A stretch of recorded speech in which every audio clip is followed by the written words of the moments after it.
नमस्कार दोस्तों, कृष्णा बायोलॉजी के प्लेटफॉर्म में एक बार फिर से आपका स्वागत है।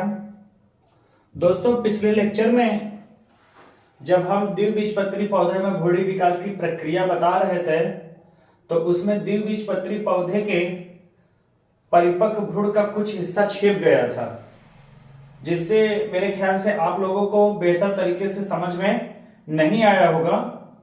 तो उसी चीज को मैं फिर से आप लोगों के सामने लेकर आया हूं, जिसमें केवल मैं परिपक्व भ्रूण की द्विबीजपत्री पौधे के परिपक्व भ्रूण की यहां पर क्या है संरचना बनाया है। आइए देखते हैं। द्विबीजपत्री पौधे के परिपक्व भ्रूण में द्विबीजपत्री पौधे के परिपक्व भ्रूण में दो बीज पत्र होते हैं, दो बीज पत्र होते हैं तथा एक भ्रूणी अक्ष होता है। एक क्या होता है मेरे भाई? भ्रूणी अक्ष होता है। ये जो देख रहे हैं ना मेरे भाई, यहां से लेकर यहां तक का जो भाग है इसको हमने क्या बोल दिया? भ्रूणी अक्ष बोल दिया। ये आपका क्या है मेरे भाई? भ्रूणी अक्ष है। ये एक आपका यहां से, और ये देखिए दोनों बीज पत्र कहीं ना कहीं एक दूसरे से क्या होंगे मेरे भाई? मिलेंगे। तो जहां पर मिलेंगे उसे लेवल ऑफ कॉटिलीडॉन कहेंगे। दोनों बीज पत्र भ्रूणी अक्ष के जिस बिंदु पर मिलेंगे उसे हम लोग क्या बोलेंगे? लेवल ऑफ कॉटिलीडॉन, मतलब बीज पत्र का स्तर बोलेंगे। क्या बोलेंगे? बीज पत्र का स्तर। तो ये क्या है मेरे भाई? भ्रूणी अक्ष है। और ये क्या है मेरे भाई? बीज पत्र का स्तर है। तो आपसे पूछा जाएगा कि एपिकॉटिल क्या है, तो आप बताएंगे कि भ्रूणी अक्ष का वह भाग, देखिए यहां से लेकर यहां तक के भाग को हम लोग क्या बोलेंगे? एपिकॉटिल बोलेंगे। क्या बोलेंगे? एपिकॉटिल। हिंदी में इसको बोला जाता है बीज पत्रोपरिक। तो आप बीज पत्रोपरिक को किस तरीके से डिफाइन करेंगे? क्योंकि यहां से लेकर यहां तक की रचना है, तो इस तरीके से बोलिए आप, भ्रूणी अक्ष का वह भाग जो बीज पत्र के स्तर से ठीक ऊपर की तरफ हो, ठीक ऊपर की तरफ हो, बीज पत्रोपरिक कहलाता है। क्या कहलाता है मेरे भाई?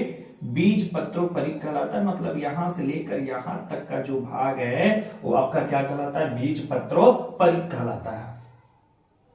बीज पत्रोपरिक का अंतिम सिरा यहां पर समाप्त हो रहा है, तो जहां पर समाप्त होता है उसे हम लोग प्रांकुर कहते हैं। प्रांकुर को इंग्लिश में हम लोग प्लम्यूल कहेंगे। और इसी प्लम्यूल से पौधे के प्ररोह भाग का निर्माण होता है, अर्थात तना और शाखा, तना और शाखा का क्या होगा मेरे भाई? निर्माण होगा। हाइपोकॉटिल किसे कहेंगे? ये देखिए, ये मेरे भाई भ्रूणी अक्ष है और ये क्या है मेरे भाई? बीज पत्र का स्तर है। तो भ्रूणी अक्ष का वह भाग जो बीज पत्र के स्तर से ठीक नीचे की तरफ होता है, बीज पत्र के स्तर से ठीक नीचे की तरफ होता है। इसका मतलब यहां तक का ये जो रचना है इसको हम लोग क्या बोलते हैं? हाइपोकॉटिल कहते हैं। तो ये देखिए बीज पत्र का स्तर है, तो भ्रूणी अक्ष का वह भाग जो बीज पत्र के स्तर से ठीक नीचे की तरफ हो तो उसे हम लोग बीज पत्राधार कहेंगे। और अगर बीज पत्र के स्तर से, मतलब भ्रूणी अक्ष का वह भाग जो बीज पत्र के स्तर से ठीक ऊपर की तरफ होता है उसे हम लोग क्या कहते हैं? बीज पत्रोपरिक कहते हैं। क्या कहेंगे? बीज पत्रोपरिक कहेंगे। बीज पत्रोपरिक का अंतिम सिरा जहां पर समाप्त होता है उसे हम लोग क्या कहेंगे? प्लम्यूल कहेंगे। और प्लम्यूल से पौधे के प्ररोह भाग अर्थात तना एवं शाखा, तना एवं शाखा का क्या होगा मेरे भाई? निर्माण होगा। और शाखाओं पर क्या होती? पत्तियां बनेंगी।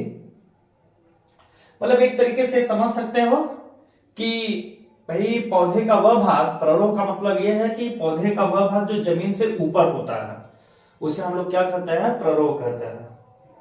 अब यहां पर देखिए मेरे भाई, हाइपोकॉटिल का अंतिम सिरा जहां पर समाप्त होता है उसे मूलांकुर कहते हैं। क्या कहेंगे? मूलांकुर कहेंगे। मेरे भाई मूलांकुर का शीर्ष, ये शीर्ष भाग है।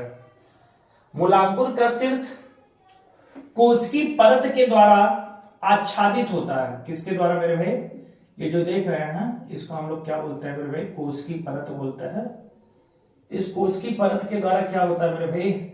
आच्छादित होता है, जिसे हम लोग मूल गोप कहते हैं। क्या कहेंगे? मूल गोप कहते हैं।